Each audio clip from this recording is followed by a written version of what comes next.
Alam nyo, sa totoo lang, Sir Jay, gusto ko nga itanong sa inyo yan eh. Bakit ganito ang mainstream media ngayon? Kasi ako, idol ko yung mga mainstream dati. Alam nyo, bata pa lang ako, nakikinig na ako sa AM. Ano na ako niyan eh, minulat na ako ng aking ama sa AM radio eh. Oo, kay Sir. Trip lang ako, nakikinig na ako sa radio. Kaya nga yung sinabi ko nga, ako nag-early retirement dahil hindi ko na masikmura yung corruption sa loob ng mainstream media. Hindi lang pera corruption ha. Yung talagang na-corrupt na. Dati-dati kasi, dadaan ka sa butas ng karayom, bago ka makapasok, ultimong wrong pronunciation, merong awas sa sweldo yan. Ha? Magkamali ka lang ng pronunciation, o kaya sa Tagalog, nagkamali ka, kunyari, nagtagalog ka, sasabihin mo, narito ho ang taya ng panahon, may deduction ka na noon. Sasabihin mo, bakit? Kasi sasabihin ni Chadeli, bakit? Magkano bang pinusta mo sa panahon? Kasi sinabi mo, taya eh. Ang correct pronunciation ay taya. Oh. Yung mga ganon, meron ka ng deduction nun. Oh. Ngayon, nawala po lahat yan. Grabe pala nun. Nawala lahat yan. At saka ngayon po, parang hindi nila pinakikinggan yung ano eh. Yung, sabi ko nga, hindi naman nila kailangan kumampi sa KOJC. Oh. Yung bang marinig lang yung kabilang panig. Di ba dapat? Yung side na lang. Oh. Di ba dapat po matik na po yun na pakinggan ng parehong channel? Sabihin parehong aspekto kung sino opposition o sa dapat pinakikinggan pareho. Ngayon parang kumbaga sa plaka, yung side A meron ka side B, yung ganoon. Oo, labas ka agad eh. Ay, wala. Iba na po. Number one, bibigyan kita ng mga glaring, ha? Number one, napasukan na ng mga kaliwa ang mga desk. Yes. Ng mga mainstream media. No? Tapos, pangalawa, wala nang staff development, wala nang nagtuturo. Kanya-kanya na silang ere. Oh. So, may update po tayo galing kay kay Topacio. Sabi niya, based on reliable information, our client Pastor Apollo Kibuloy surrendered to the armed forces. Ayan, people, specifically the intelligence service of the armed forces. So, he was not arrested. Nilinaw po yan ni Attorney Topacio. Isa sa Topacio. Napo. Abogado ni Pastor. Oh. So, malinaw po yan. Nilabas naman po yan ng isang mainstream. So, para, doon tayo fairness, in fairness din. Fairness. Kaya sabi ko nga, hindi naman nila lahat eh. Ang nabubuisit lang ako doon sa mga kayayabang magsabi na, we are going to combat fake news. Pagkatapos sila yung nagpe-fake news. Ba't hindi na kaya nila i-combat yung mga bakla sa kanila? Hindi sa ibig ko sabihin, bawal ang bakla. Hindi nila i-combat sexual sa kanila, no? Ang dami nila kinang-combat eh. Ang daming sexual abuse. Both from bakit hindi na lang both from GMA and ABS, ha? Ako, I have no qualms in telling the public kung sino yan. Sabi ko nga, nawala na yung Anyways, ako, siguro ngayon makakatulog na tayo ng maimbing-imbing ngayon. I am sure sila Oli, sila Jay, si Dada, si Master, makakatulog ng maimbing ngayong gabi. Maraming salamat po. Yun nga, no? Ito nga, no? Sa lahat. Yes po.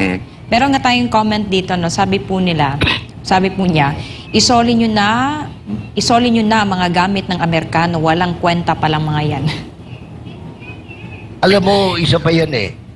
Yung sinasabi, ewan ko kung ikaw yung nagsabi niyan, Byron, na nabilog ang ulo ni Torre ng intelligence failure mismo ng Amerika. Kasi I'm sure he was being fed with with information, mga nakukuha ng drone nila, yung mga eavesdropping ng kanilang Beetle aircraft, at saka yung isa pang eroplano nilang nagsusurveillance. Isipin mo panindigan mo na na may tunnel, may bunker dyan sa loob ng KOJC compound. Baka nga, Sir Jay, ginamit pa ang Banateros. Bakit kaya pabalik-balik sa KOJC ang Banateros? Hindi nila alam, an anniversary. Diba? Kaya naman po kami pumupunta tayo. May okasyon, no? May okasyon. Naiimbita tayo. Kaya siguro naisip nila, bakit kaya sila pabalik-balik? Pati si Sir Jay, pabalik-balik doon, Hindi naman ito mga taga-kingdom. Baka isipin nila. Baka yun ang kanilang intelligence. Most likely.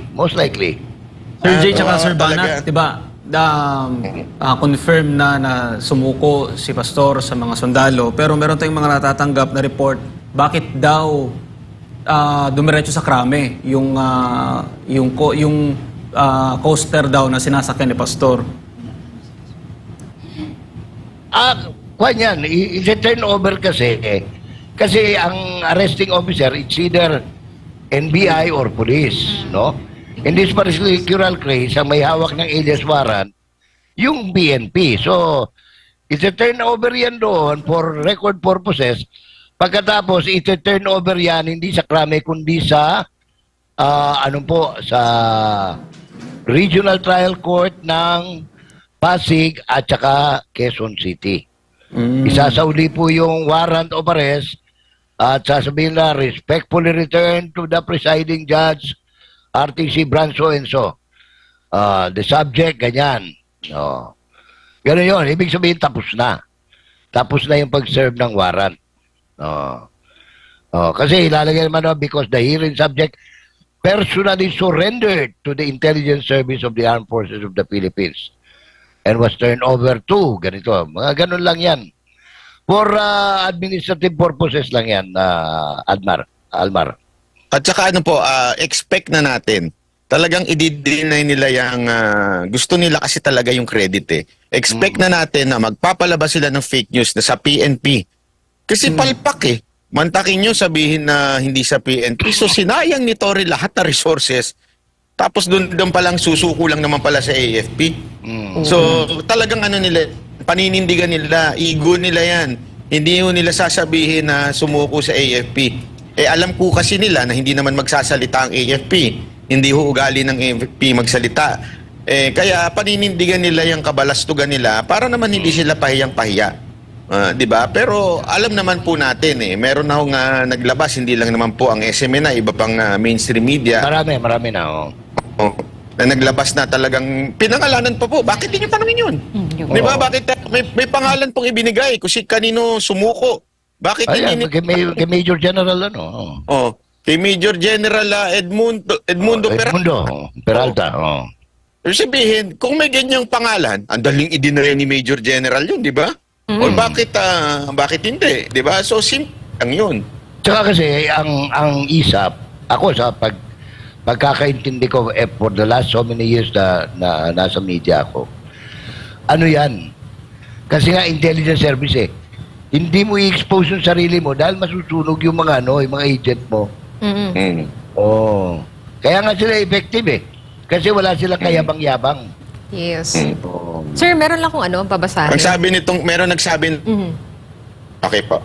Statement po ito ni Attorney Ferdinand Topacio, isa po sa mga legal counsel ni Pastor, pero hindi po ito yung official statement sa ngayon. Sabi lang niya, "Good evening. Based on reliable information, our client, Pastor Apollo C. Kibuloy, voluntarily surrendered to the Armed Forces of the Philippines, specifically the Intelligence Service of the Armed Forces, or ISAP. He was not arrested, especially not by the Philippine National Police under the DILG. Therefore, it is EPAL to the highest level for Secretary Abalos to be seemingly taking credit for the non-existent arrest.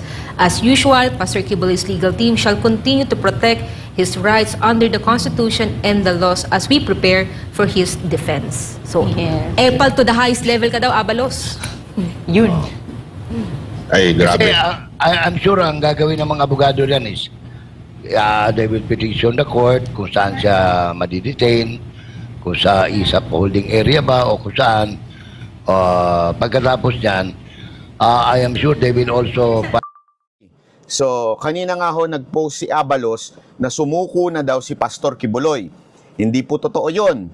Ang totoo po niyan ay hindi po sumuko sa PNP kasi pinalalabas nila na nahuli daw or kung ano-ano man ang sinasabi nila.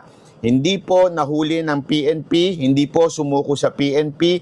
Ito po'y sumuko sa AFP, sa sundalo. Okay? Particular na sa ISAP. Okay? So ito po, linawin natin.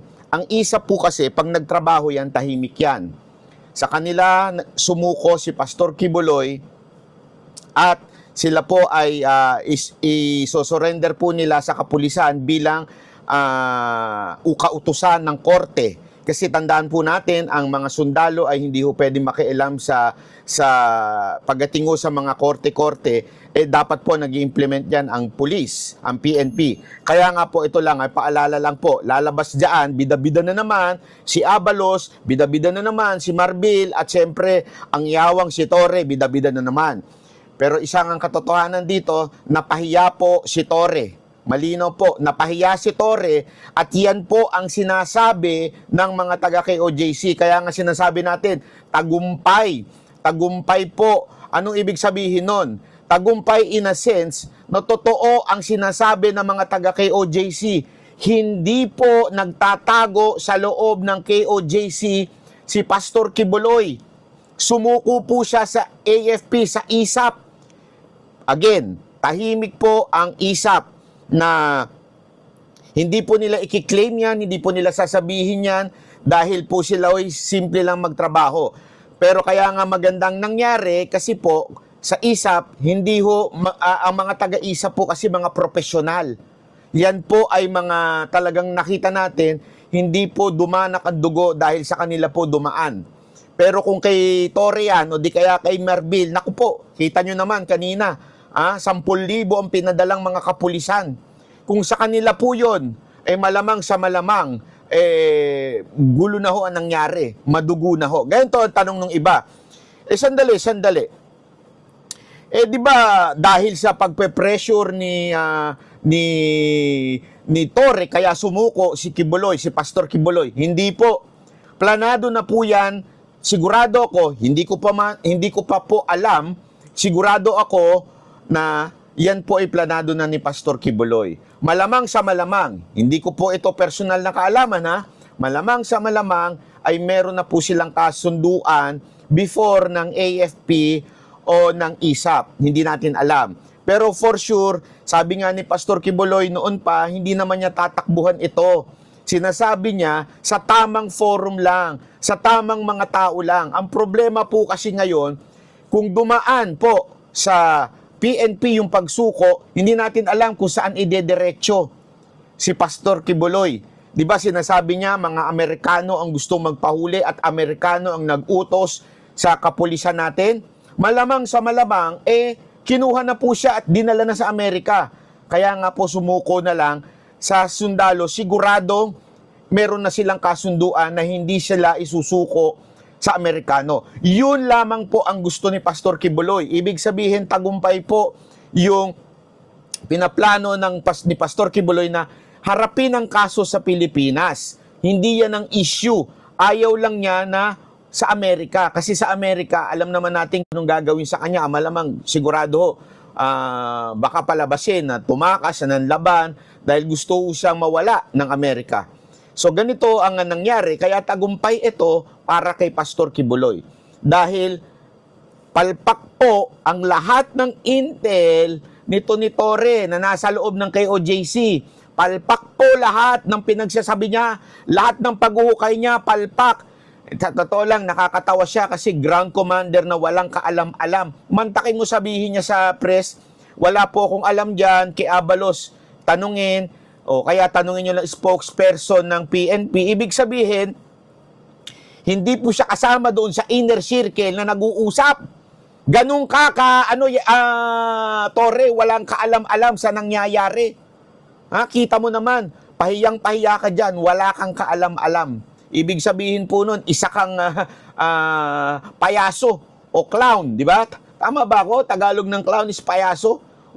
Ganyan ka lang dyan sa PNP, isa ka lang clown, isa ka lang katatawanan, isa kang araw-araw na opisyal na nagsisinungaling. Ikaw ang pinakapalpak na opisyal sa PNP. Binaboy mo ang imahe ng PNP dahil sa iyong walang kaalam-alam na intelligence.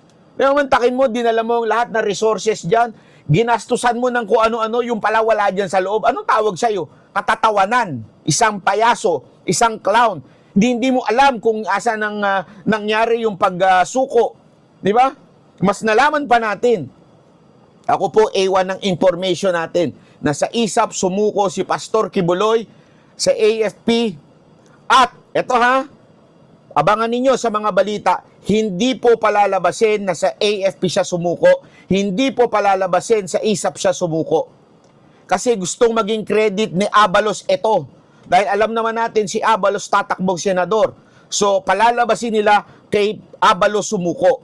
At ang AFP, tahimik po yan. Hindi ho yan magsasalita, professional po yan.